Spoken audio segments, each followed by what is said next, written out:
Welcome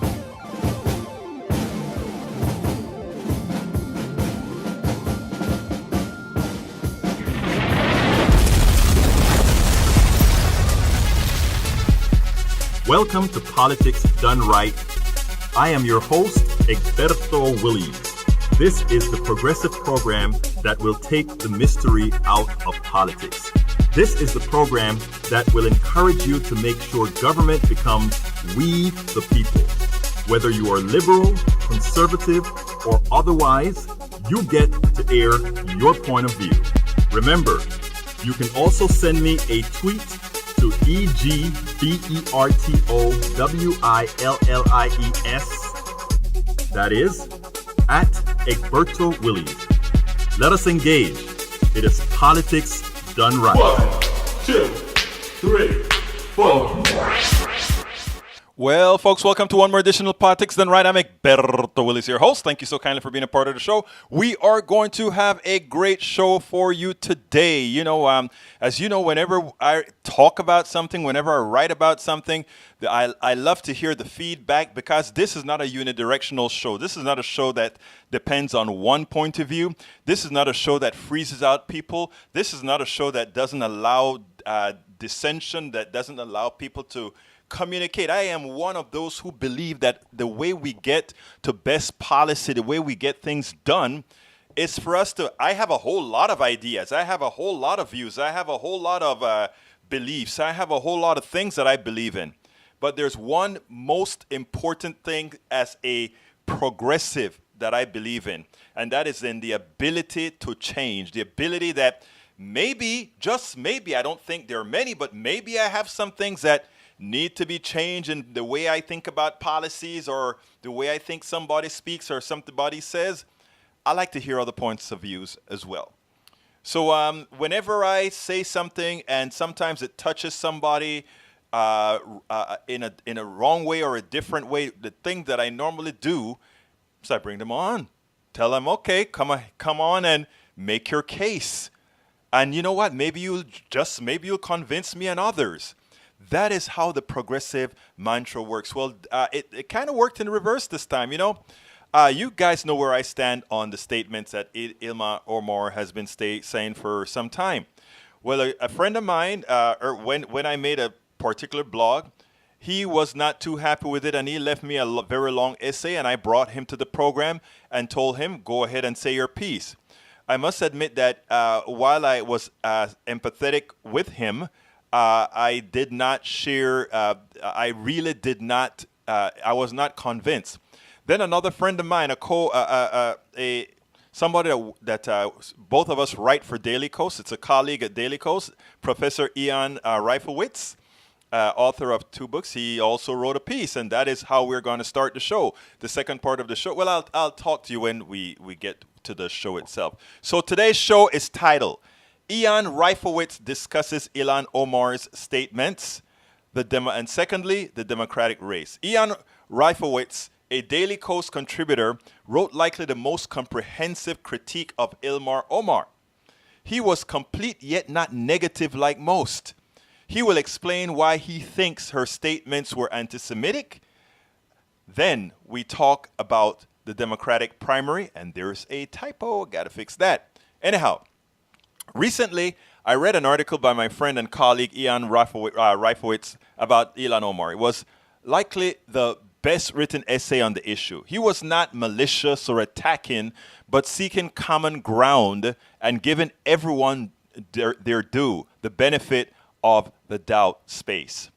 I asked him to come on the show because even as I am not completely convinced, my God, I had to rush this here. Another typo in there. Even as I'm not completely convinced, I am sufficiently empathetic that I will temper my words to ensure that my words are not misrepresented or that I do not inadvertently offend. Ian Reifowitz is a professor of historical studies at S.U.N.Y Empire State College and the author of The Tribalization of Politics, How Rush Limbaugh's Race-Baiting Rhetoric on the Obama Presidency Paved the Way for Trump. That is forthcoming in May of 2019. And his current book, Obama's America, A Transformative Vision of Our National Identity. Of course, our second segment will be about the Democratic race, and I have some ideas, some issues I want to talk about. I want to talk about how we, the circular firing squad that I think we need to make sure not to get into. A whole lot of stuff I want to talk about. But before that, what I want to do is Ian couldn't do the interview live, so we pre-taped it last week, late last week, when we could make a time that accommodated him just fine. So what we're going to have now is, I better set it up so that it plays the way it should. So what we're going to have now is we're going to have Ian in his own words, the interview that we had, and then when that comes back, we'll sit back and talk about el Partido Democrático y que tenemos que no pelear como estamos peleando. We need to make sure not have the fights and firing squads. But here we go. Look, today we have sort of a disagreement, and you guys know how politics, what we believe in politics done right. We believe in talking, discussing. I want to be convinced. Ian wrote a very in-depth piece at the Daily Kos. It was on the front page on Sunday. I told him, wow, it was one of the better pieces that I saw on the Ilhan Omar subject. And you know what? I want to discuss this with him in detail. I want him to tell me why I am wrong, why I need to look at things a bit more differently. So what I'm going to start with is his article. Ian, please tell me the premise of your article, first of all. What is it that Ilhan Omar did wrong? First, let me say that disagreeing with you is painful for me. Because no, I mean, you and I are on the same page, not only in that we are both left of center, but I think you and I have both argued for the Democratic Party to be on the left of center. So but we can always discuss things and we can always try to be educated by one another. I think that's important. So let me bring up the article just so that I can see the specific points that I wanted to look at. So the issue here is not that Representative Omar criticized Israel, because there's nothing wrong with criticizing Israeli policy. There's nothing wrong also with criticizing the U.S. relationship with Israel. Both of those things are open to criticism, and I think most progressives would do so and should do so, and I have done so, and I do so in the piece that we're discussing today. I think the Israeli-U.S. relationship, especially under President Trump, is far too close. I thought it was, the fact that this president, for example, unilaterally moved our U.S. embassy to Jerusalem, was a disastrous move, and it was a foolish move, and it was a provocation, and it was very unfair. So those things go without saying, although now we've just said them. So the point is, it's not about criticizing Israel. All right. So my post wasn't about the Israeli-Palestinian situation specifically, but what it was about the specific language that Representative Omar used in making those very reasonable criticisms, at least overall reasonable criticisms. I don't want to say that I agree with her 100%, but for the most part, I think her criticisms were on point. So let's talk about the specific language. There are a number of specific tropes that have been used and are used by anti-Semites to disparage Jews. Not everyone is fully aware of them. That's certainly not something that I would expect. But I would expect that a member of Congress would be fully aware of them when speaking about Jews and about Israel. Representative Omar already twice this year, just since being elected, has had to apologize for previous use of anti-Semitic tropes. She tweeted out something in 2012 and then was called out on it around the time of her swearing in, I believe just after her swearing into Congress, and then she apologized for that tweet. Then about 2 weeks ago, she made another remark that evoked anti-Semitism, which we don't need to go into the details of. Actually, let me tell you, Ian, for me too, I think for my sake, I think we do need to go into the specifics of what she said, because, and I want you to teach me why that is anti-Semitic. Remember two things. I don't have the American history at birth. I was I'm from Central America, so a lot of I'm wondering after I read your article, and I don't know if I have said something that could be construed as anti-Semitic, in as much as, I am, that's, for me, that's just a religion. So go ahead. So the two previous occasions, and you'll see why I bring this up, but the two previous occasions, Representative Omar used some anti-Semitic tropes and then did a terrific job of apologizing. She said, I was wrong. I shouldn't have done that. I know better. I bring those up because it matters in that the incident of this past week wasn't her first incident. So the point is, after the first two apologies, one would hope that she would have become more familiar with all the possible anti-Semitic tropes. There aren't that many, there are maybe 3 or 4, but apparently that wasn't the case. So let's talk about the incident from this week, and we'll go into some specifics. Okay. So she was talking about Israel and talking about Palestinians and talking about the U.S. I'm just looking for the exact quote. I have it in my post. She was talking about the U.S. relationship with Israel, all things that were very reasonable. It was clear what she was talking about. I mean, I'm not going to read you a 10-minute long quote, but he was talking very clearly about Israel and the Palestinians. She recognized that Jewish Americans care about Israel. She was very empathetic towards them, which is why I don't believe she really is anti-Semitic. I think this is really just about a matter of being educated. So she talked about that. And then she went to a place where here's the quote that got her into trouble. All right. So she says, what I am fearful of is that because Rashida, and she's referring to Representative Rashida Tlaib, who is also a Muslim American, a congresswoman from Michigan, because Rashida and I are Muslim, that a lot of Jewish colleagues, a lot of our Jewish constituents, a lot of our allies go to thinking that everything we say about Israel to be, she meant is, anti-Semitic because we are Muslim. So that's one sentence we can unpack a bit. That's not the part that's anti-Semitic, but that's not the real problematic point. So let's go on to the next sentence. Okay. And then she goes on to talk a little bit more about intolerance. And then she gets to the point where she says, talks a little more about Palestine, and then she says, so for me, I want to talk about the political influence in this country that says it is okay for people to push for allegiance to a foreign country. And then she goes on a little bit to talk more about a powerful lobby, which is making it clear that she's talking about AIPAC. But those really are the key words, those 5 words, allegiance to a foreign country. Let me stop you right there. Let me stop you right there. And Perfect. Please help me out here. Let me tell you what it looks like to somebody that's neither Jewish, Christian, or anything else, or Muslim. I'm a humanist. And explain to me, please, because that you said that is an anti-Semitic trope. Isn't that something that one would say to anyone with respect? Let's say I'm a Panamanian. I was an original Panamanian.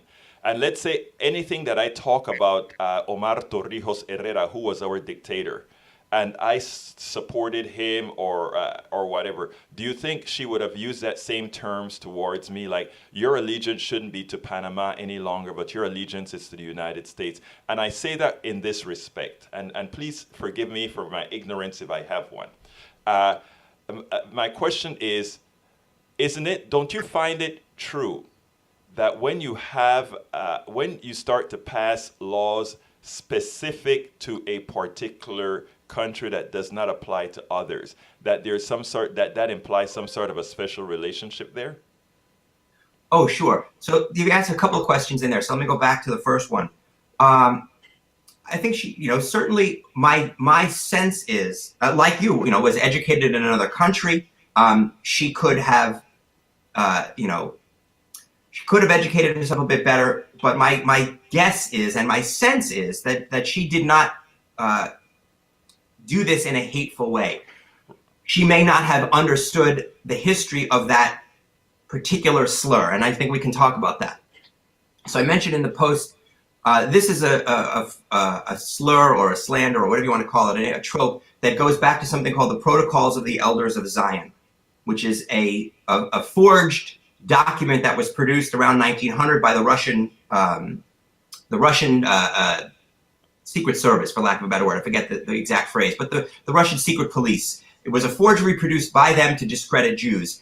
It's written as if it were written by a secret cabal of Jewish leaders, the Elders of Zion, and it goes It describes how Jews are planning and plotting in secret in all the various countries of the world, especially the great powers, to take over the world. And it makes it very clear in this forged document that Jews are not loyal to the countries they live in, that they're lying about being loyal to the countries that they live in, but they're really loyal to world Jewry. And the protocols of the Elders of Zion may not be known to the average person in the United States right now. I sincerely doubt. I didn't know about it. I sincerely doubt they're talked about in Central America. Right. I just learned about it with this incident. Right. So it's something that is very, very well known in anti-Semitic circles, and then because it's known in anti-Semitic circles and anti-Semites impose themselves on Jews throughout history, Jews know about it as well. It's a huge red flag. It's almost the equivalent of blackface for Africa. Right? Maybe some people don't know about blackface, but African Americans are a much larger percentage of the country. And I want to stop you right there, okay? So here's the thing, and I'm so happy that you brought up blackface, right? Because I'm a black person, but I'm not African American. I'm a black Latin American person. Now, the big hoopla about blackface, I adapted in what I write just because of the way people react in the United States about it. But for me, it was neither here nor there. I understand that it had history, okay? My question to you as a Jewish person, but a newer one, a younger Jewish person, is do these tropes, you know what I mean, do these tropes ever die? And by us, and help me out here, by us keeping on, like you brought up the Zion, what is it called, something of the Zions? Protocols of the Elders of Zion. Right. By us continuing to fall back on these issues and not ever letting them die, right? Do we restrict ourselves to having, for all these different ethnicities and identities, running the risk of, in our vocabulary, like somebody from, like myself, running the risk of having to apologize eternally, because, like I said, I mean, I have no loyalties to ethnicities, if you will. Okay, you are Jewish. I'm a humanist. The president of one of the organizations that I'm in, his dad is completely against Omar. In fact, when I wrote something saying I think they should leave Omar alone, he commented on my Facebook page, and I immediately did a show with him because I wanted to him to be able to air his side on my platform, which I had already gone against. So, I mean, just like I'm asking you to come on after you wrote what you wrote. Now, I understand that. So I really understand why, in your eyes, it is a trope. My question to you is, given that I don't have that life experience, what are we supposed to do? And later on we can go into a bit deeper. What are we supposed to do? I don't know. I think it's a great question, and I want to address it in a couple of ways. One, I think we have to hold, for lack of a word, regular people to a different standard than we hold elected officials. If a regular person posted a comment somewhere or said this in a casual conversation, you might say, oh, by the way, you might not want to use that phrase going forward because you might not have known this. And honestly, you could, to some degree, you could do that with Representative Omar as well. Having said that, elected officials do need to be held to a higher standard, especially in this case because this is her third incident.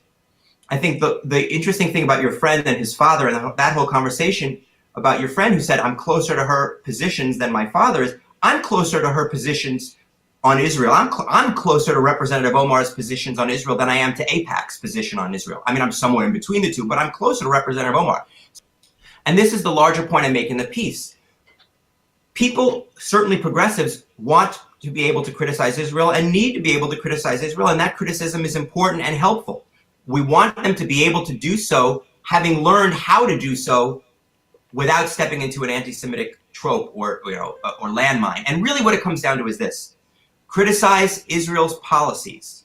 Don't criticize the motives of American Jews or Jews in general for supporting those who might support those policies. Call the policies wrong. Don't say Americans who support those policies are disloyal to America or have allegiance to a foreign country. Say they're wrong for supporting those policies. But when you get into motivations about loyalty, you're getting into motivations that Nazis and that the Klan and that right-wing Americans today use as words and ideas to slander Jews. And so to this larger question of how do we, can we just let them die? It's not up to the people who are calling out anti-Semitic rhetoric to let it die. The fact is that white nationalists, the people who made the rally in Charlottesville, and others on the right are still using those tropes, and they mean it when they say it. I don't think Representative Omar meant it when she said it. If they would let it die, it would be less of an issue, certainly. But it's still pretty easy to criticize Israel without criticizing the motives of the people who support Israel, or of Israel, of Jewish American supporters of Israel. So stay away from motivations about loyalty to other countries.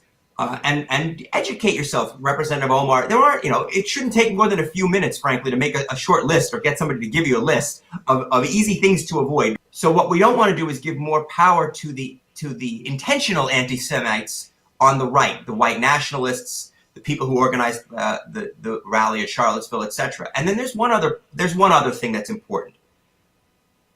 Not just Representative Omar, but there have been other incidents of anti-Semitism, or let's say anti-Semitic rhetoric, because I don't want to say that a person is an anti-Semite, but let's say anti-Semitic rhetoric that have come from the left, from people of color, and then also in other parts of the world, in Europe, even worse than in the United States, people on the left, in the UK, for example, in the Labour Party, where the UK and the Labour Party has become, unfortunately, really more tolerant than is acceptable of anti-Semitism, and some Jewish Labour members of parliament have left the party. What we want to make sure is that in the United States, that Jewish progressives, Jewish Americans at large, but most Jews in America are progressives, as we discussed, 75–80% of Jews vote for the Democrat in a given election. We want to make sure that they know that their party is not going to allow itself to become a home for anti-Semitic rhetoric. That's really important. And so if this week was painful, but the result of it is that Representative Omar really has become educated, and that we don't see anti-Semitic rhetoric from elected officials on the left, that's important in re-cementing, because everything is always needs to be re-cemented, re-cementing that feeling that Jews know that the Democratic Party and the progressive movement is not going to allow anti-Semitism. That's really important, just as it doesn't allow it doesn't allow Islamophobia or racism against African Americans or any other group, which is why I think the resolution was a good thing in the end, because it did a number of things. It highlighted anti-Semitism. It specifically talked about the anti-Semitic trope that Representative Omar used, but it also the resolution also brought in a condemnation of Islamophobia, of racism against African Americans, and a number of other important forms of bigotry. So I looked at it as the week started out with people wanted a resolution against anti-Semitism alone. I call what happened a resolution against anti-Semitism plus other forms of racism, connecting them, making it clear that none of them will be tolerated. I think in the end, although the week was painful, that was a good result for the progressive movement and for the fight against bigotry in general. We need to have more people making that statement like you just made. That is very important, because the spin on the right is that somehow Nancy Pelosi watered down what it's all about. And what you said, especially speaking as a Jewish person, is a very important statement for us to get out there. That actually, in fact, what it shows is a magnanimous statement, is that we understand that racism or whatever ism isn't just a Jewish thing. It's more than that. Now I want to explore something that you said in passing, because you mentioned about what Corbyn is, the Corbynization of the Labour Party and what it really means, whether he's anti-Semitic or not. I am not sure about that, but what I want to talk about is, you mentioned also people of color and anti-Semitism. Explain that a little bit to me, because I think you kind of glanced over that and not go in detail as I think you want to. Right, I think it's an important point. Let's say something very clearly first. Anti-Semitism in the United States is concentrated on the right wing. It comes mostly from the right wing. It comes mostly from white nationalists, white Christian anti-Semites. They are the greatest threat in terms of anti-Semitism, in terms of a physical threat to Jews, the rhetoric that motivates hate, the rhetoric that even motivates violence. We saw that in Pittsburgh, where 11 people were murdered at the Tree of Life synagogue. the person who committed that murder was spouting anti-immigrant rhetoric and blaming Jewish liberals essentially for there being too much immigration in the country. So let's make that really clear. Okay, but that doesn't mean anti-Semitism only comes from the right. Now, I think the anti-Semitism coming from the right is more intentional, and I'd like to think, and I do think in Representative Omar's case, that when anti-Semitic rhetoric comes from the left, it's less intentional or possibly unintentional. I think Reverend Louis Farrakhan is a sort of a separate case. Whether you want to call him left or right is an open question, but he is certainly a person of color, and his anti-Semitism is intentional. There's no question about that, because he does it over and over and over again over 30 years to talk about Jews being termites who need to be exterminated. That's very different from what Representative Omar said, obviously. So since there is some anti-Semitism coming from the left and or coming from people of color, I think it's useful to have a dialogue and hopefully educate the people who don't mean it so that they don't do it, so that they don't spread it. Because even if Representative Omar doesn't mean it, and I don't think she does, people hear it. And that anti-Semitic rhetoric goes in people's ears and affects their thinking about Jews and in a hateful way, again, even if unintentional. I talked in the piece about anti-Semitic violence in New York City, which was even worse, frankly, than I had thought. So anti-Semitic hate crimes are about half of all hate crimes in New York City, whereas Jewish New Yorkers are only about 1/8 of the population. So that's a 4-to-1 disparity, which is pretty shocking. And I bring up New York because New York's population is overwhelmingly Democratic. It's about 55% people of color. So it's certainly, the numbers suggest that certainly a decent chunk of those hate crimes, sadly, are being committed by people of color. So the point is, Representative Omar is a leader. People of color, as well as progressives, are listening to her, and she's certainly far from the only one, as we've mentioned. And so if people who on the left are making anti-Semitic remarks, and people are hearing those remarks, and they're committing anti-Semitic acts of violence, that's a bad thing. And anything we can do to reduce the level of hate and of violence is a positive. And so it's not about singling out Representative Omar specifically. And this is the larger point I made in the post.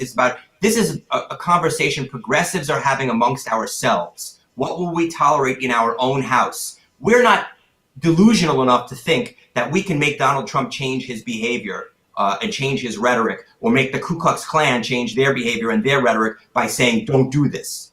But we would like to think that our fellow progressives are empathetic to us as Jewish Americans, as victims of hate, and that they'll hear us and they'll educate themselves and they'll say, okay, we're going to avoid this. If that's the result, and I think that's why one probable result of this week, then we'll be in a good place. I want to believe that Representative Omar has spoken to some people who can educate her, and that going forward, she'll avoid this kind of rhetoric. And as long as she does, I don't expect there to be any need to bring up the matter again with regards to her specifically.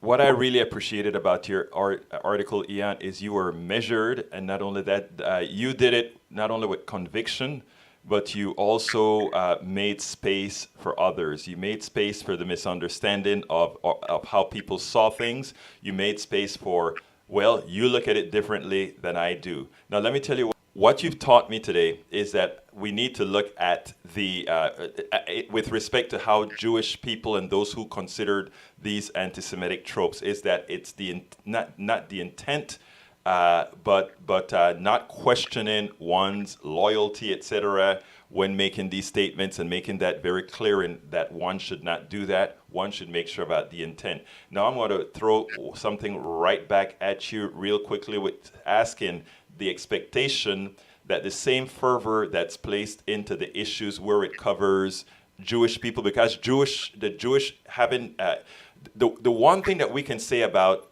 Jews as a culture is that they make sure to fight, given its history, makes sure to fight that the first time there is a scratch, it doesn't turn into an infected sore. And I think it is important to place that on all these different identities. They always say that Democrats play identity politics. Okay, you know what? That's true, because we are full of different identities, and they have different each of these identities have different issues. once we realize that, I think we can blend them in such a manner that we are all each other's great defender. And in this, consider me one of your great defenders. Ian Reifowitz, thank you so kindly, first of all, for your article. Thank you for coming on with me to discuss this issue on Ilhan Omar. I think we've left this in a very good place.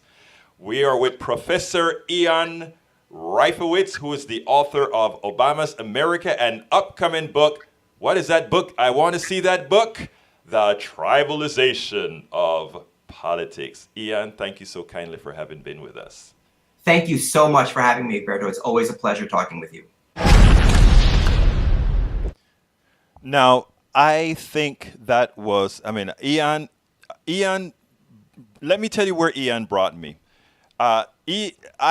Ian brought me to the point where I had to say, what I have to do is see it through his eyes with the conviction that he had with what he wrote. That is what empathy is all about. With regards to, and what I loved that with what Ian pointed out, he is pretty darn sure that Ilhan Omar is not an anti-Semite.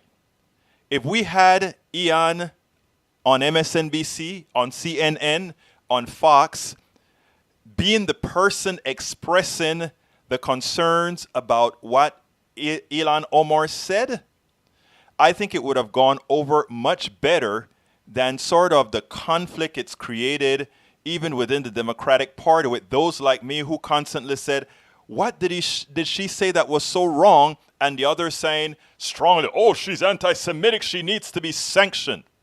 What Ian said is, look, folks, let's just try to be empathetic. And I learned why they take why certain statements still is ill feeling to them. I understand that. Now, will I make a mistake and say certain things again? Probably. And when I catch myself, I will forgive myself and others will forgive me, and the same Ian will do. And will Ian ever say something that is not and I don't even want to use the word politically correct. Just taking into account that certain things, people take a certain way. And I love what he said when he mentioned, well, if I am in a conversation with him and I say something that way, he'll say, hey, Bertie, you may not want to say that again, because he knows where the heart is. He knows where you are. And those are the ways that we have to do it. Now, when it went to the media, the mainstream media, it was turned into oh, she's a racist, she's an anti-Semite, and it's war in the Democratic Party. All we needed was an Ian Reifowitz to come out and say, look, I understand what's going on. Hey, Ilhan, because of who we are, we would rather not hear you say it in that form, say it in a better form. Ian doesn't support the policies of Israel and the bad things that a lot of Israeli policy is doing there. But that has nothing to do with people being Jews or Jewish. And we have to separate that. It is no different than a black person looking at, and this is different, but I want to just show some similarities and empathies. Somebody sees on TV that a black person shoots up a place, and somehow they have to take they have to feel that responsibility for that other person just because of their hue. Take responsibility for that. I am yet to see any white person right now for what occurred in New Zealand feel a guilt because they know that some crackpot out there, some crackpot that's growing in quantities that did that, right? So I wish, Ian, first of all, thank you for that interview. But I wish we had more people on TV that could express these things in the context that it needs to be expressed, that brought people together as they did it, because in that realm, so much more would be accomplished. Before I move on, I have to do my ask. Last night, I sent out a letter to all of to our mailing list talking about what has been happening in the progressive media space. What I'm trying to say now is, folks, we need you to become subscribers. Please consider going to patreon.com/politicsdoneright. That is patreon.com/politicsdoneright. Become a subscriber. Or if you just want to become a contributor to Politics Done Right, go to politicsdoneright.com. Click on the donate button and please support progressive media. One of the things that we're intent to do is not fall into the same traps that you find on mainstream media. You watch mainstream media, you see it's always the idea is to create conflict because conflicts have a tendency to sell. And when you sell conflict, you have more eyeballs. And when you have more eyeballs, they can charge more for advertising, and the advertising is a closed group. I'm going to bring up something before we go into the Democratic Party. I'm going to bring up something about Venezuela. I'm really trying to get Kevin Zizi on, who is in Caracas right now, and with regards to the reality about what's happening in Venezuela, because they're in the streets, and what we're seeing on TV is not what's happening over there right now. I did an interview with the Colombian ambassador. I think I'm going to be playing that on Wednesday, I believe. The interview with the Colombian ambassador, that will be likely our show on Tuesday. And I want to show everybody, folks, what propaganda looks like. It is important for us to understand what the mainstream media is doing to us, how they get us into war, how they give us different narratives. One of the reasons I want Kevin Zizi on is he is in Venezuela with his own eyes. He can tell you what's going on in Caracas. He can tell you what's going on in Maracaibo, but these other places, right?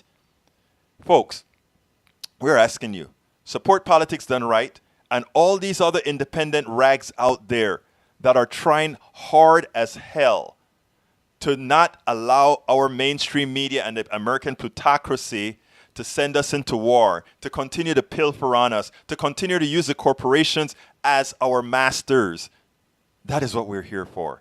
So please go to patreon.com/politicsdoneright. That is patreon.com/politicsdoneright. For that, I'm writing the book, How to Make America Utopia. If you get, you will be able to read that book online. It's being written right now, and every time I complete a chapter, I put it online for you to read immediately. Guess what?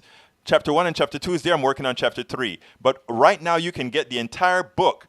As I see it, Class Warfare, the only resort to right-wing doom. You learn a whole lot about how our economy works, how the class system works, how farmers are attacked by by our corporations. You learn a whole lot about this book, and it's done in a way that everybody can understand. So you go ahead and subscribe to Politics Done Right at patreon.com/politicsdoneright. That book is online right away, so you can see it right away. And then, of course, I've had my weight problems. And so, I lost 50 pounds, and I said, you know what, I'm going to tell folks, and I'm keeping it off. And I said, I'm going to tell folks how I did it, lose weight and be fit now. You can also get that online, or you can, all these books as well, you can get on Amazon.com. But the reason I'm bringing this up is by getting these are teasers for you to become subscribers or donors or contributors, because folks, to stay alive, we have to support ourselves. Right now, all the major institutions are affecting us. They're making sure our ads don't perform anymore. They're reducing the amount of folks that we see. There's a whole lot of stuff, folks, that I want to tell you guys. And we have to be around to tell you guys. Okay, I'm done with the asking for contributors, because I know you guys want to make sure that folks like us continue to be viable, continue to stay alive. Anyhow, I want to tell you a little quick thing on Venezuela. Let's remember this, folks. Venezuela, what you're seeing on TV is not true. It's important. I am not defending Nicolás Maduro. I am not. I am not defending Nicolás Maduro. The guy is a corrupt dictator. But there is a process. There is a peaceful process. Just like we cannot defend Donald Trump, who is an illegitimate president. But Angela Merkel cannot come here and overthrow Donald Trump, having won the election in what we think is less than a fair way. That's the same thing that occurred in Venezuela. If you support, right now, anybody listening to my voice, if you support us really ousting Nicolás Maduro, then you should also support us ousting Donald Trump. There are no difference in corruption levels. In fact, I think Donald Trump is a more corrupt person than is Nicolas Maduro. But we don't ask anybody to come and attempt to overthrow our president. It just doesn't work that way. So let's remember, folks, it is imperative, it is important that what we do, that what we are doing continuously is to support democracy. It is important that what we do is to make sure things are right. Folks, I'm asking you again, before I go on to the Democratic Party, to please consider joining Politics Done Right. Please become a subscriber. Go to patreon.com/politicsdoneright. Again, that is patreon.com/politicsdoneright. Thank you so kindly. Now let's move on to where we're going to talk about now. We're going to talk about El Partido Democrático. Okay, look, let me tell you, folks. There's a whole, and by the way, I think these are you can see Beto is behind me. I think these are the candidates that are likely, in my humble opinion, I think these are those 5 candidates, I think are the likely candidates that it's going to kind of break down to. And that is Kamala Harris, that is, what's his name? Boy, can't I remember? Booker, Elizabeth Warren, Beto O'Rourke, and Bernie. That's my gut feeling. That's what's going to be. And I'm for the most progressive person. Now, I am still dubious on both. I'm still dubious. My 2 candidates right now are Elizabeth Warren and Bernie Sanders based on policy because they're the most progressive ones. So based on that is where I come down. However, I am still open to Kamala. I'm likely still open to Beto. Cory Booker and drugs still, and the drug enterprise still have me concerned. But what exactly am I talking about specifically? What exactly am I talking about specifically? And these are my issues right now. In several of I've seen in several of these Democratic groups, online groups, where we are having some nasty fights. If somebody defends, I'm a Berniac, but I love all my Democrats. I mean, I am not going to disparage any Democrat. I am not, and I've made a commitment here. I am going to write specifically and to speak specifically on the issues of these Democrats that are running that I like and don't like. I am not going to pick any bones. I mean, Bernie Sanders, I like his policies, but I don't like his gun policies, and I will write about that. I like Elizabeth Warren and her policies as well. I don't like that she just came out and thought that she had to come out to appease people and say that, oh, I'm a capitalist. I like Kamala Harris, but I didn't like that Kamala Harris had, after she said she supported Medicare for all wholeheartedly on stage and talk about the elimination of healthcare companies, private healthcare companies, that she seemed to have backtracked and said, or not her backtrack, but her staff backtracked and gave the impression like maybe not so much. Cory Booker, I like Cory Booker's character. I think Cory Booker's an empathetic person. I think he's a nice guy. But I'm concerned that once he started taking a whole lot of money from those drug companies, that somehow they have a hold on him, which they did because he voted to ensure that Americans couldn't buy drugs from Canada. And Beto O'Rourke, well, there's not much known about Beto O'Rourke. We know that he's really has become more progressive as he went around Texas. And not only that, I think he has learned that becoming very progressive around Texas, if it works in Texas, it's likely to work around the country. Unfortunately, in watching him backpedal on Medicare for all, where at first I interviewed Beto O'Rourke. I have the interview. I'm not going to play it right now, but I interviewed Beto O'Rourke. And at the time, Beto O'Rourke was not committal on Medicare for all. He was committal on making sure everybody had health care. But he said if Medicare for all was the best way to do it, that is what he would go for. He's sort of hedging a bit too much for me right now.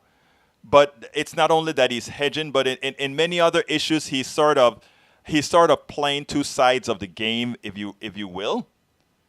And that is a quick way to lose.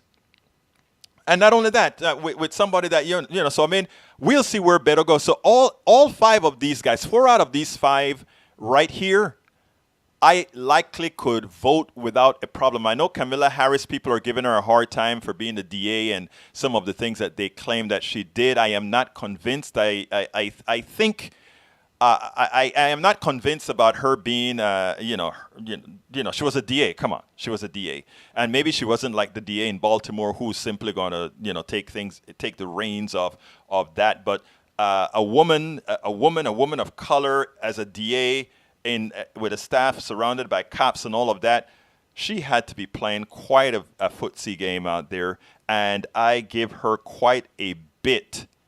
So I hold that in high regards, just like I hold Elizabeth Warren. There are certain degrees of slack that I would give Elizabeth Warren and Kamala Harris that I wouldn't give to a Bernie Sanders, a Beto O'Rourke, and to some extent a Cory Booker. Now, one of the things that I do want to say is that we have to be cognizant in how we fight the battle. We have to be cognizant in how we disagree with each other on this. Point out what your candidate is positive about, what they're going to do. Of course, you have to present the contrast between the other candidate, why it is that you want this candidate, and why the other candidates are definitely not your first choice. That is okay. It is fine to do that. The one thing we don't want to start is having evil intent on any of these candidates, because one of them will be our candidate and we will be responsible for voting for them. Now, I just want to bring back 2016. I was a very strong Bernie Sanders supporter and a delegate for Bernie Sanders. Everybody knows that. There's no doubt about that. I always told the people at Daily Kos and elsewhere, after whoever wins the primary, I am going to fight like hell for that person who won. And that's what I did for Hillary Clinton. I'm still a Bernie Sanders supporter. But I am going to fight for whoever ultimately we as the Democratic Party come out with. And what I have a message to my brother progressives is as follows, or the message from my progressives are as follows. If we want a progressive to win, we better get our butts out there and not just stay and become keyboard, what do you call it, keyboard, something, there's a term for that, sit behind a keyboard or whatever. We have to go out there, and if we think there's some sort of a collusions happening, we don't just jump up and scream. We fight our way through. Politics is not a spectator sport at all. Politics is a sport that we all have to be in. Politics is a sport that we have to work hard at. And I don't want us to be sitting back there crying after some candidate gets. I want us to be out there fighting like hell for our candidate. Right now, I told you guys who my 2 candidates are. It's not time to fight like hell. It's time to start to listen to everybody, in my opinion. I know based on what they're saying right now, those are my 2 candidates because they're the ones that have come out with most of the progressive ideas that I want. But I'm listening to everybody, and there are 2 things in there, progressivity and electability. And when I say electability, I don't mean who the media says the mainstream media says is electable. I don't mean who these pundits say is electable. I mean who we look at as progressives and say, hey, we can take this person over the top. Just like in District 7 here in Texas, a district that we should not have won, but progressives came in and just They did the job. They did the work. Swing Left, Indivisible Houston, PSR, all these organizations came in and they worked day in, day out. They didn't wait to the end or near the election time. They were talking to people. They were talking incessantly to people. That is what it's going to take to win. And progressives more so, because the reality is that the system itself is anathema to real progressives. I mean, when we talk, I see messages like, oh, MMT is, all the economists came out against MMT. That is, I forgot what it stands for. MMT is a new, I think modern monetary theory. Interestingly, right? And they said, oh, Ocasio-Cortez is coming out with MMT, and Bernie Sanders has been talking about maybe we can do MMT. And they make it look, oh, it's so stupid, you can't do that, and all these economists are coming out against it, and okay. You know what? Years ago, I interviewed, first of all, I had dinner with an MIT physicist, and that MIT physicist was well aware. Not only well aware, she wrote books on MMT. Okay? And they would have you believe that, oh, it's so crazy. But let me give you a little dirty secret. Do you guys remember the Republicans are always talking about deficits, how bad deficits are, and what's going to happen to the markets, and the big sucking sound, all these different things about deficits, right? And then when the Republicans got into power and they asked Cheney about it, Cheney says, hey, deficits don't matter. And we hated hearing him say that, right? But to some extent, he was right. I'm not going to say how right now, because I am going to play my interview as one of these shows. The first part of it is going to be the what I did with the physicist who spoke about MMT, modern monetary theory. And the reason I'm going to do that is so that you can actually see that these are real things. These are not pie in the sky. But they want you to believe that. Because the order of the way things work, the only way we have an economic system designed to control the way things are now. Not for a new economy where it's more equitable, because our financial system by design depends on there being those super wealthy and the others. But what about if you had an economic system that didn't do that? And MMT supports that kind of system, right? Because when supporting your citizens is not dependent on the central bank deciding if you have to have X amount of dollars or not. Remember, our money is fiat. It's not backed by anything. It is backed by faith. And we have an economic system right now that, let me ask you this.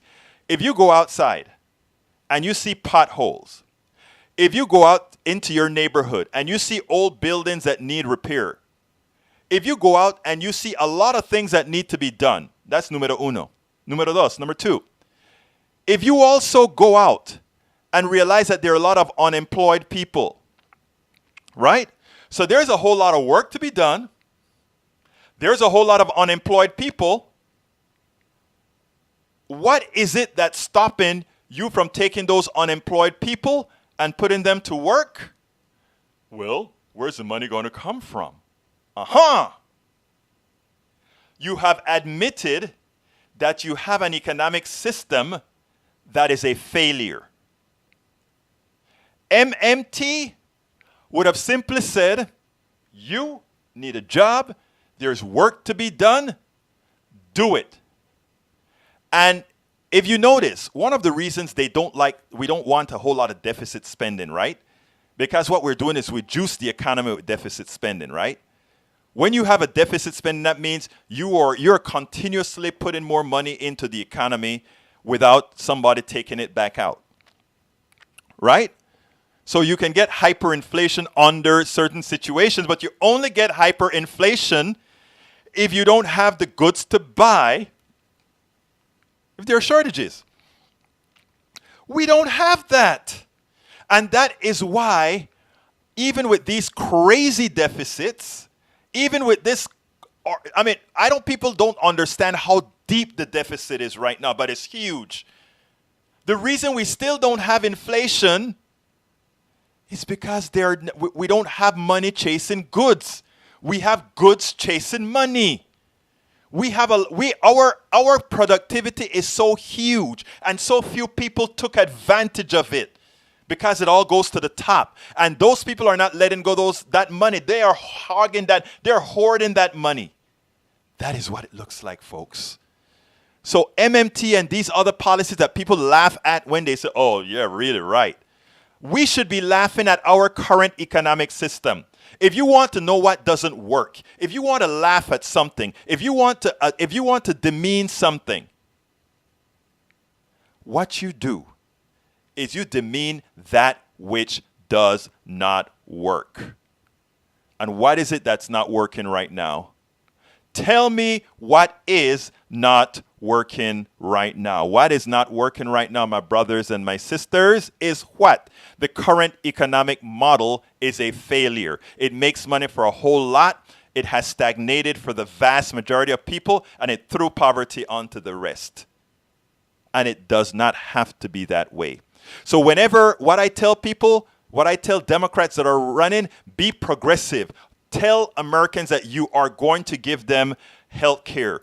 Tell Americans that you are going to give them college, pay it forward college. Tell Americans that you're going to supply leave. Tell Americans that you're going to do everything, and then call everything that you've just told them you're going to do a war. A war on poverty, a war on debt, a war on all these things, and solve the problem. Go out there and diligently and boldly tell them there is the money to do it, because we create the money.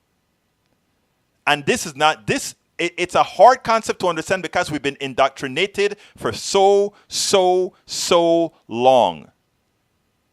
But doesn't have to be so. I will play that maybe this week or next week on MMT and other issues, folks. But I also have Professor Richard D. Wolff, the economist, that will be on. I don't remember what day I have him scheduled for. But it's so important for us to understand how this stuff works. That you've been lied to, okay? You've been lied to in order to keep a few people wealthy, and not you.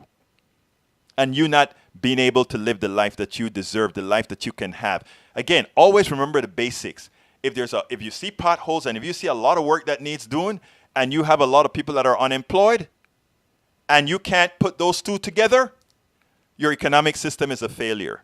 And we have had a failing economic system for a very, very, very long time. What I've been speaking about, I did this on the Tamara for Georgia show a few days ago. Americans are great at suffering in silence. Americans are great in not letting out how they are. So we see all those people at these stores doing fine, but we don't see the millions that are not, because nobody's looking at them. And we are so good at suffering in silence because nobody's looking at them. There are so many you want to know where a lot of this hate is coming from? You know why I don't hate the racists? You know why I don't hate the supremacists? These guys are begging for help. And you know what? It is the, what should I say? It is that inner, a lot of folks say, oh, no, these people are they're just racist. Hey, I know. I'm not stupid. But it's deeper. It is deeper. And if we don't start looking at things in a deeper perspective, in a deeper level, we're never going to solve the problem. We're at the end of the show, man. That went pretty quickly. So let me do one last ask, folks. Please go ahead and support Politics Done Right. Politics Done Right. Go to patreon.com/Politics Done Right. patreon.com/Politics Done Right. If you subscribe, and you get access to all our books. As I See It, Class Warfare, The Only Resort to Right-Wing Doom, lose weight and be fit. I had to lose 50 pounds, but I gave you guys that story a long time ago. And of course, the book that I'm writing right now, that I put it online every single, as I finish a chapter, I put it online, How to Make America Utopia. Folks, thank you so kindly for having spent this time with me. Please support us. The only way we are going to really get the truth out, and I mean it, the only way, you're not going to get it on mainstream media because it doesn't follow the pattern. The things that we're saying here is not just for the hell of it. You can research this. The thing they count on, one of the reasons we have cut education, we don't want an intelligent population. So we give them reality TV shows. We give them, we do all these things. Please, let's not fall for it. Let's support these programs that are going to show you where to go, what to get, how to get these things, but we're going to solve the problem. My name is Egberto Willies. This is Politics Done Right. And guess what, my dear brothers and sisters? Love you, and I am out.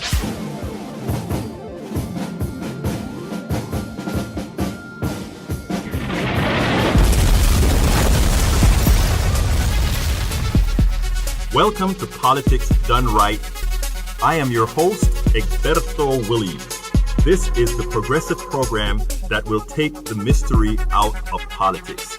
This is the program that will encourage you to make sure government becomes we the people. Whether you are liberal, conservative, or otherwise, you get to air your point of view. Remember, you can also send me a tweet to EGBERTOWILLIES.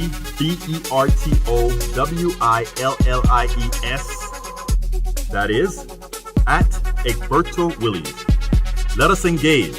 It is Politics Done Right. 1, 2, 3, 4.